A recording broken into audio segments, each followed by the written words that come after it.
What is up, LobotomizeGang? Is the guy, and this is Skull Guy. Sup, beautiful. What about me? Nobody cares about you. You don't even exist. Welcome to the channel. Now, ask yourself a question. Do you like to inflict pain? Do you want to pound men to the ground, to grab them by the throat while inserting your sword into their body? Do you like bro whispering in your ears? Brother, I like the way you maneuver the shaft of your sword, brother. I like the way you grind against that orc with your chain sword, brother. The Emperor watches over us. I can feel him inside me, brother. Do you feel comfortable being surrounded by strong, sweaty, muscular men with a British accent? Ugly, masculine men who hunger for your meat and seek to mercilessly ravish you without consent? Well, I've got just the thing for you. With Space Marine 2 coming out right around the corner, I figure it would be a great opportunity to take a look at the game which laid the foundation for all the awesomeness we're going to experience on September 9th. Warhammer 40,000 Space Marine is an alien smashing, face shooting, orc puncturing, emperor worshipping, becoming harder and harder to break through genetic modification that turns people into demigod super soldiers capable of withstanding anything but bad riding simulator. This game is pretty near and dear to my heart because WTF is Space Marine was the video that introduced me to Total Biscuit, the OG, and one of the reasons why this channel exists to begin with. Let's take a moment of silence for the man. Developed by Relic Studio and published by Sega, the game was released on September 9th, 2011, back when they released more than 3 games each year, and none of which tried to push gender politics down our throats. Space Marine is the prime example of how far the simple and repetitive action of thrusting an object into somebody can carry mankind. Space Marine is set in one of the most popular science fiction universes ever conceived by people who have consumed so much hallucinogenic drugs that they exist permanently in a reality where an obese god with a cheese addiction can turn people into mindless zombies with his gaze and is capable of destroying the world at any time using only one finger. Wait, that's real life. To rephrase, the game is set in a fictional universe whose characters are so overpowered that they can actually beat Goku. In the far future of the 41st millennium where there's only war. Only war and nothing else. Not even agriculture, finance, healthcare, or anything. It's just war. Now, in case you haven't heard of Warhammer 40k because you live under a particularly large rock or anywhere but America, here's a small synopsis. You remember when you were young and you played with toys by smashing them against each other while yelling awesome shit that probably make adults think you were possessed? Save me! Save me! Be not afraid, I'm here to save the day. I'm gonna beat your face in, Demon Lord. You show him, hero. I'm gonna punch you so hard that you fly out into space. Yeah, kill him, hero. I'm gonna stab your neck and suck out your soul through the gaping hole. Yeah! I'm gonna split your skull open with a hatchet, then scoop out your brains and taste your memories. Hero? I'm gonna wear your face like a Halloween mask and your intestines like a diamond necklace. I'm gonna rip your spine out of your back, then use it as a club to play golf with your eyeballs. Yeah, imagine that, but replace the toys with cracked rocks that you can snort and somehow add even more violence, and you have a general idea of what the Warhammer 40k universe is like. I'm not particularly well versed in this subject matter. To my knowledge, there are 2 universes, a medieval fantasy universe with cooler dark elves, and a science fiction universe with genetically modified demigods wearing washing machines as armor and punching demons in space cathedrals. I'm not saying that this is bad or anything, but the science fiction universe is way more over the top. You know, when planets and galaxies can get wiped out in a single day. You know, every time the Tyranids invade, they have to abandon like 2 or 3 worlds at the same time to save the rest of the galaxy. I read somewhere that the average life expectancy of the normal soldier in a science fiction universe is 14 seconds. You know how long it takes to give birth to a human being? God damn. The scale just make everything feels inconsequential in the end, you know? Because every time something really bad happens, we have 1 or 2 planets or galaxy just die instead of 1 or 2 people. The fate of some random dude on some random planet it really doesn't matter at all in the grand scheme of things. Again, I'm not saying that it is bad, alright? Now that you are familiar with the setting, let's take a look at the story of the game. The game opens with something you can never have, a DM. Before we dive into the story, I'd just like to point out how the devs were able to make just a few lines of text look badass. It really builds your character up as the guy they send to get a job done.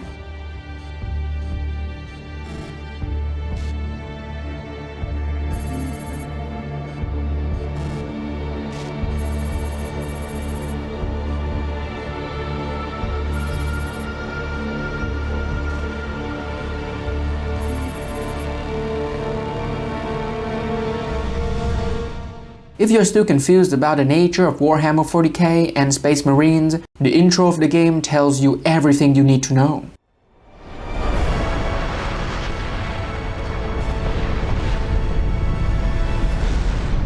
You play as Captain Titus, leader of the Ultramarine squad sent to put a stop to the Orc invasion on the Forge World Graia before things get out of hand and they decide to blow everyone on the planet into the next dimension. And that's pretty much all you get in terms of plot, because this game has as much respect for its story as Dr. Disrespect does for the law. You know how we run things here.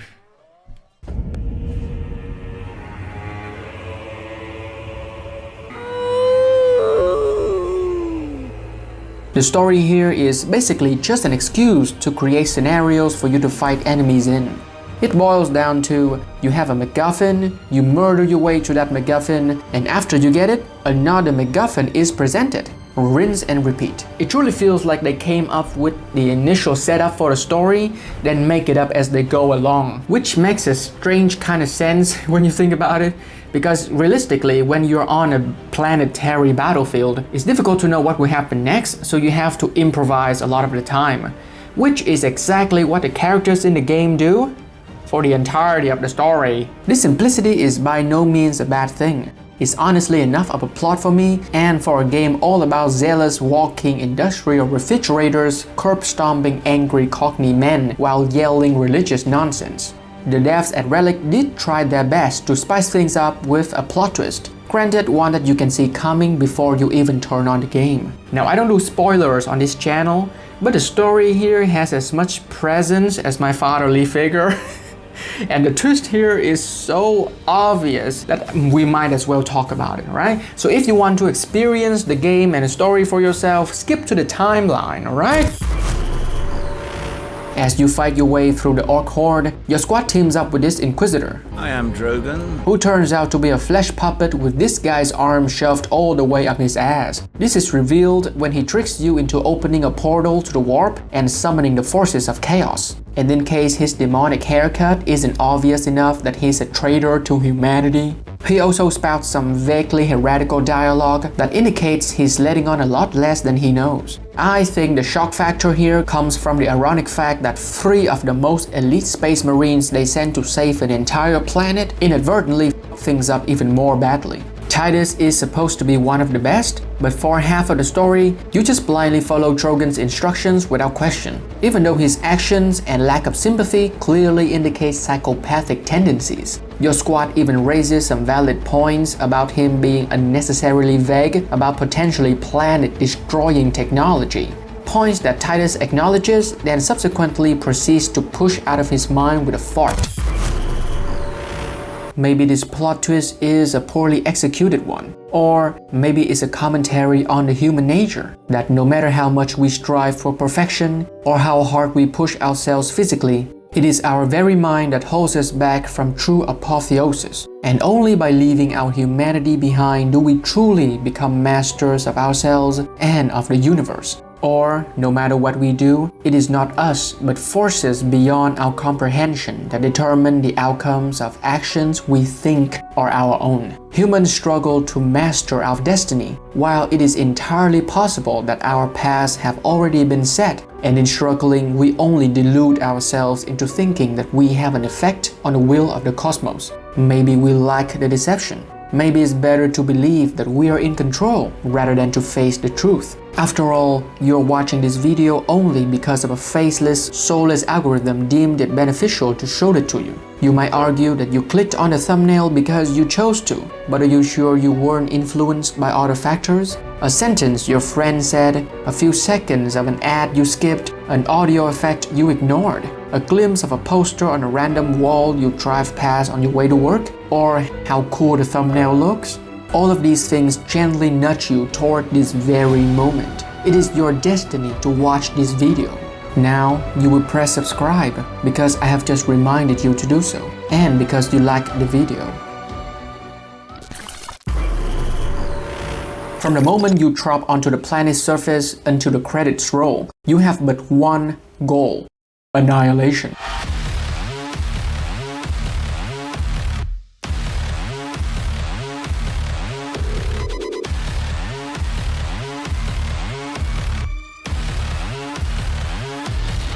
To aid you in your crusade of hurt, the Emperor has granted a variety of different tools to inflict maximum amounts of pain while gaining maximum levels of pleasure. You have the signature bolter that fires explosive bullets the size of loot bottles. Enemies shooting their loads of rockets from too far away, give them a facial reconstructive surgery with the Stalker Bolter. You find yourself in a hot and sticky situation, blow them all up with a grenade. When enemies decide to get all up in your face, disintegrate them with a melter gun, a tiny shotgun that clears packs of enemy with each pull of the trigger. But due to its limited ammo and low firing rate, be sure to aim carefully and hit all the right spots. After all, it's not the size, it's how you use it that matters. Later on, you will find the last cannon, an improved version of the sniper rifle that shoots so hard enemies cease to exist when you hit them, just like my axe.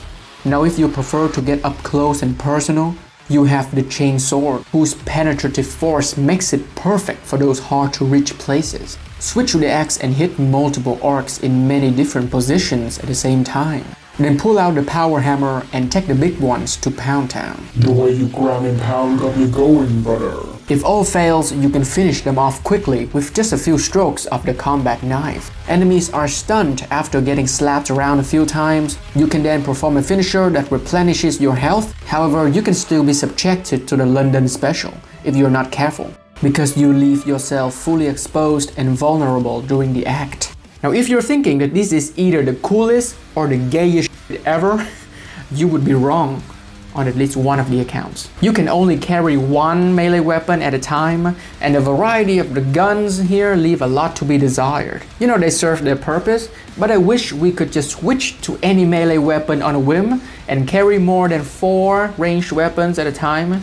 Well, actually only 2, because the pistol and the bolter cannot be switched out. Now at this point, if you are thinking that killing orcs for 8 hours straight is going to be boring, then I hate to break it to you, you're not exactly wrong. As one would expect, the novelty wears off pretty quickly once you realize there are only 4 execution animations for each melee weapon, and the only special mechanic here is Fury, which offers no mechanical changes aside from making you glow a bit and hit a little harder for a short amount of time. Well, to their credit, the devs did try their best to throw everything and the kitchen sink at you in order to keep things interesting. I'm kinda reluctant to show you these gameplay segments because you only need to see them once for the novelty to wear off instantly. While I do really appreciate the effort here, I feel like the experience is hindered by the lack of weapon variety. At this point, I really think it's not delusional to want a few more guns, some melee weapons, new execution animation maybe,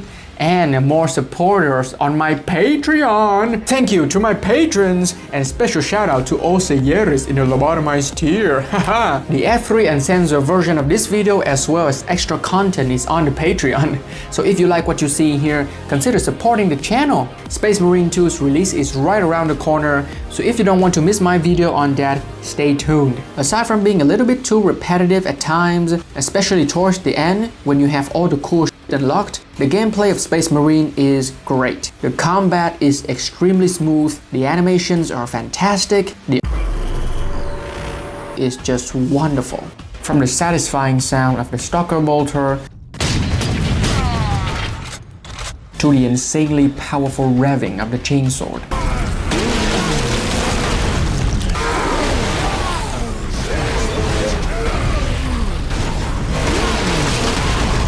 to enemies' screams of agony is like ASMR for schizophrenics.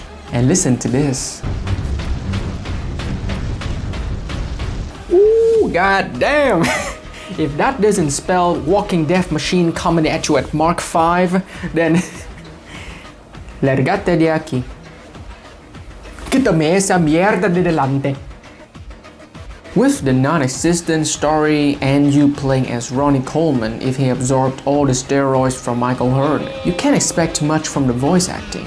But while there's not much emotion to be found, the voice actors really nailed the stoic soldier with a heart of gold kind of role. The one gripe that I have with Titus is that I think he's a little bit too nice to the normal soldiers on the battlefield. I don't know much about Space Marines, but from what I can tell, I don't think these guys are really nice to normal humans, right? Which is why I find it so unimmersive for Titus to be this nice, you know? I think the dev deliberately did this to make him more relatable to the players or something. I don't know. The one thing that's lore accurate is this guy yaps about the Emperor constantly. Every time you die, there's an inspirational quote about the Emperor. It is better to die for the Emperor than live for yourself. Accompanying the slaughter is the music, which only deserves this one sentence and the next one. I know that making music is hard, but the soundtrack here is generic. Just generic enough to not be bad, but entirely forgettable. 2011 was the year some of the best looking games of the generation came out. Batman Arkham City, Uncharted 3, Dead Space 2, Battlefield 3, and many others. Compared to these games, Space Marine isn't even qualified to hold a candle anywhere near their vicinity. But I think it knows that and it doesn't try to compete. The game looks great for what it is. It's not flashy, it doesn't have any complex lighting techniques or insanely advanced graphical effects. The one thing it has over other games is extreme amounts of gore, insanely glorious violence, and a huge number of enemies upon whom you can inflict said violence. Anything it lacks in graphical fidelity, the game makes up for it in intensity. The planet you're on feels like an actual battlefield. There's smoke, debris, and corpses everywhere you look. Graia is basically hell on Earth, more so towards the end of the game, but that's spoiler. It's a hellish landscape that's been pounded to the ground, but somehow still remains intact. In spite of my previous criticism, Space Marine still manages to stand out and have an identity of its own. This is all thanks to the level design, which does a phenomenal job at showing you the grand scale of things on a planet and by extension the entire Warhammer 40k universe, where the lore comes in and does a lot of the heavy lifting. Take the controversial brutalist school of architecture, where buildings are deliberately made to be big and imposing to minimize the sense of self and make the citizens feel small. Crank that shit up to 11, add some space cathedrals on top, and you have the architecture of the Warhammer 40k universe. Now if you're wondering what brutalist architecture is and what does it have to do with god-worshipping superhumans, power-punching space insects, let me explain. Brutalist architecture is a style of building design developed in the 50s in the UK following World War II. Though there are many reasons for its conception, the school of architecture comes from the lack of resources after the devastating war. This is where we see the connection to the Warhammer 40k universe because of, war. War all the time, war everywhere. And when all you focus on is war, resources is not exactly going to be abundant. The philosophy behind brutalist architecture is that architectural design should prioritize functionality, honesty, and social purpose. Buildings are often built with concrete and are supposed to feel depressing and cold to express the raw beauty of the material. This school of architecture also rejects the flashy, decorative design elements, which goes against the grandiose space cathedral designs of the buildings that we see here and everywhere else in the universe. But here is where the religious element comes in. There's not much of a connection between religion and brutalist architecture, but here in this Warhammer 40k universe, it is a very important thing to mention. Humans in the Imperium are supposed to be zealously worshipping the Emperor, so the cathedral elements in the construction of buildings act as a constant reminder that the Emperor is always watching. These people, they aren't supposed to be individuals. If you know anything about this universe, people here, they're just just considered cogs in a perpetual war machine. So their living environment is purposefully built to turn them into mindless slave zombies and to strip them of their individuality. You wake up, you brush your teeth, and straight back into the production line to polish Space Marine cod pieces. I've always liked the Warhammer universe, not because of the over-the-top awesome cool that's one thing, but also the other themes that it explores. Looking at the marketing material for Space Marine 2, I can't wait to see what they have to offer. Now, should you play Space Marine 1? Okay, here's what I suggest. Wait until Space Marine 2 comes out, and if it turns out to be dog don't buy it, buy this game, okay? But if you're planning on getting both games, then I suggest waiting for the first one to go on sale, because judging from what we're seeing with the marketing material, Space Marine 2 looks to be an improvement over the first one in all aspects. So it makes no sense to pay full price for a game that is a decade old. I sincerely thank you for watching. Subscribe and stay tuned to witness my gradual descent into insanity. And I suggest you do that, because right now, your face is looking very wearable.